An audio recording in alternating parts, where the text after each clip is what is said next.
Vote హక్కు మన చేతిలో వజ్రాయుధం లాంటిది. నేతల రాతలు మార్చేది, 5 ఏళ్ల భవిష్యత్తు నిర్దేశించేది. మన గీతను మార్చి భవితను నిర్దేశించే శక్తి ఓటుకే ఉంది. ప్రజాస్వామ్య వ్యవస్థ పదిలంగా ఉండాలన్నా, ప్రజల గొంతుక వినపడాలన్నా ప్రతి ఒక్కరూ ఓటు హక్కును సద్వినియోగం చేసుకోవాలి. కోటి పనులున్నా ఓటు తర్వాతే, రాజకార్యాలైనా ఓటేసి వచ్చాకే. ఎన్నికల రోజు అధికారిక సెలవు కాదు, అధికారం ఎవరికివ్వాలో, సెలవు ఏ పార్టీకి ప్రకటించాలో నిర్ణయించుకునే రోజు. కొద్దిసేపు వరుసలో నిలబడటానికి బద్దకిస్తే మొత్తంగా ప్రజాస్వామ్యమే వరుస తప్పుతుంది. ఎందుకు ఓటేయాలని నోరు పారేసుకుంటే 5 ఏళ్లు నోరు మూసుకుని బతకాల్సి వస్తుంది. మనం ఓటేయకపోయినా ఎవరో ఒకరు గెలుస్తారు, కానీ మనం ఓడిపోతాం. అందుకే పట్టణ ఓటర్లు కాలు కదపాలి, బాధ్యతగా ఓటేసి భవితను నిర్ణయించుకోవాలి.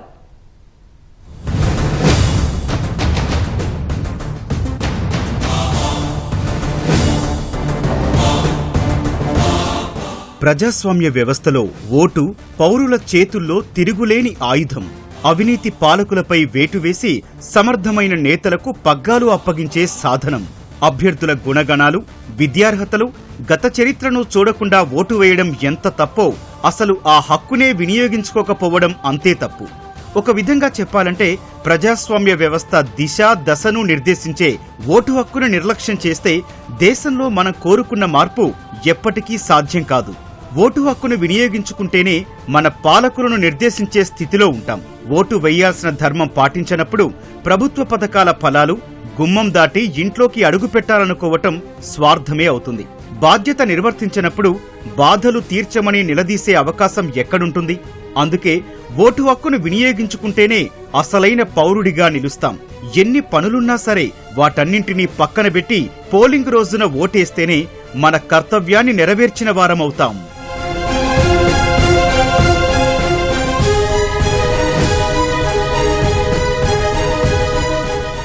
నాయకుడితో పాటు దేశ తలరాతను సైతం మార్చే సత్తా ఓటుకు ఉంది. రాజకీయ అధికారంలో ప్రజలను భాగస్వాములను చేయడం ద్వారా తమను తాము పాలించుకోవడానికి ఉద్దేశించిన ప్రభుత్వ విధానమే ప్రజాస్వామ్యం. ఈ ప్రజాస్వామ్యానికి ప్రాతిపదిక ఎన్నికల్లో ప్రజలు వేసే ఓటు. బరిలో నిలిచిన అభ్యర్థుల్లో తమకు ప్రాతినిధ్యం వహించే సమర్థుడైన నాయకుణ్ణి గెలిపించుకునే అవకాశాన్ని ఓటు పౌరులకు కల్పిస్తుంది. ప్రజలు అంతిమంగా విచక్షణతో వినియోగించుకునే ఓటు ద్వారానే మన ప్రగతి ఆధారపడి ఉంటుంది. మంచి నాయకత్వం లేకుండా మంచి సమాజం సాకారం కాదు. మంచి నాయకులు సమాజానికి సేవ చేస్తే దుష్ట నాయకులు దోచుకుంటారు, సమాజమే తమకు సేవ చేసే విధంగా మలుచుకుంటారు. అలాంటి ఉదాహరణలు నేటి సమాజంలో మనం చూస్తున్నాం. అదే ఒక సమర్థ నాయకుణ్ణి ఎన్నుకుంటే ఈ తలనొప్పి ఉండదు కదా. అందుకే మంచి నాయకులను ఎన్నుకోవడానికి, మన సమస్యలను పరిష్కరించుకోవడానికి ప్రజలకు దక్కిన వెలకట్టలేని ఆయుధం ఓటు.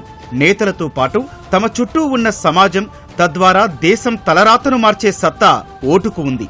అందుకే ప్రజాస్వామ్య వ్యవస్థ పటిష్టంగా ఉండాలంటే ప్రతి పౌరుడు ఓటు హక్కును తప్పకుండా వినియోగించుకోవాలి. పోలింగ్ రోజున సెలవుగా భావిస్తోన్న కొందరు తమ శక్తిని చాటలేకపోతున్నారు. పట్టణాల్లోనైతే చాలా మంది ఓటింగుకు తమకు సంబంధం లేదనే విధంగా ఆలోచిస్తున్నారు.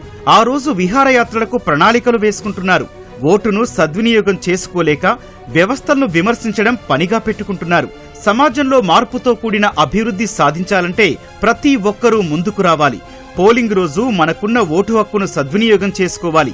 ఓటుతో మన భవిష్యత్తును మనమే నిర్ణయించుకోవాలి. తమ ఒక్క ఓటుతో జరిగేదేముంది అనే నిర్లక్ష్య ధోరణికి చరమగీతం పాడాలి. సరైన ప్రజాప్రతినిధులను ఎన్నుకునేందుకు సంసిద్ధం కావాలి.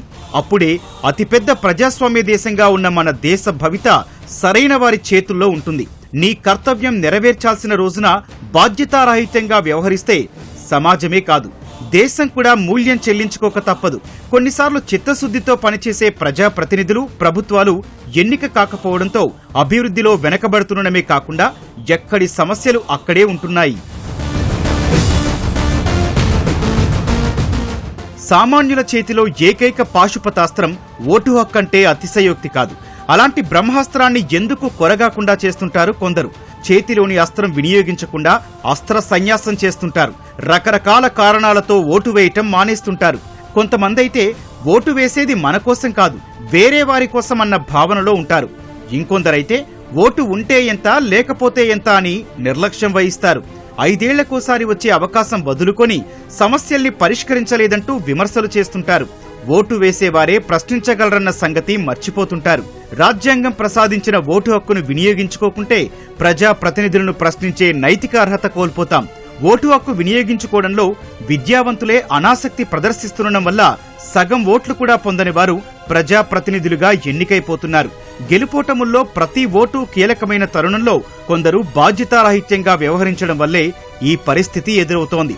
ఇలాంటి వారి వల్లే ఎంతో మంది అవినీతి నేరచరితులైన నేతలు గద్దెనెక్కుతున్నారు. ఫలితంగా వారు చెప్పినట్లే ప్రజలు వినాల్సిన పరిస్థితులున్నాయి. దూరపు కొండలు నునుపు అన్నట్లుగా పక్క దేశాల అభివృద్ధి చూసి నివ్వెరపోవటం కాదు, అక్కడ ఆ స్థాయిలో పురోగతి కనిపించడానికి కారణమేంటి, అందులో ఆ దేశ ప్రజల భాగస్వామ్యం ఎంత అనేది కూడా ఆలోచించాలి.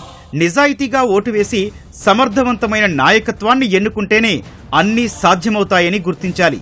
దేశం బాగుపడాలని కోరుకునే ప్రతి ఒక్కరికి ఇదే విన్నపం. రండి, ఓటేద్దాం. మన భవితను మనమే నిర్ణయించుకుందాం.